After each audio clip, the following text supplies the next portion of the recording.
ఈ మధ్య కొంతమంది కొన్ని కంపెనీస్ హెచ్ఆర్ వచ్చరికి ఏంటి అని అంటే 9.5 అవర్స్ బియాండ్ వర్క్ చేస్తే మరీ అంత వర్క్ చేయకండి, మీ వర్క్ లైఫ్ బ్యాలెన్స్ ఏం కావాలి అన్నట్టు అంటున్నారు. సో ఎప్పట్లేని కేర్ టేక్ తీసుకుంటున్నారనమాట. సో అది ఎవరు తీసుకున్నా ఓకే, బట్ అందులో హెచ్ఆర్ తీసుకున్నాడు కాబట్టి కొంచెం నవ్వొస్తుంది. Okay, keeping a side.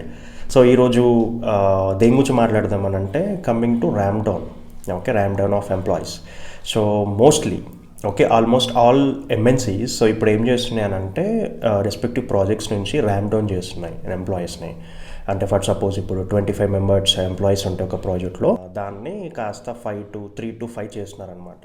మిగతా వాళ్ళని based on their respective skills, based on their performance and other parameters వాళ్ళని వేరే ప్రాజెక్ట్ని మూవ్ చేస్తున్నారు, లేదంటే బెంచ్లన్నా మూవ్ చేస్తున్నారు, లేదు అని అంటే బయటకన్నా పంపించేస్తున్నారు. ఓకే, సో ఇది ప్రజెంట్ నడుస్తున్న trend. Okay, so if in case ఇంకా మీ ప్రాజెక్ట్లో ఆర్ ఎల్స్ మీ కంపెనీలో అలాంటి రాకుంటే then maybe in couple of days or couple of months maybe ఇది ఇంప్లిమెంట్ అవ్వచ్చు. ఓకే, సో నేనేం చెప్పదలుచుకున్నానంటే సో గెట్ రెడీ. మీకు ముందే హెడ్సప్ ఇస్తున్నా. So get ready for whatever it may be.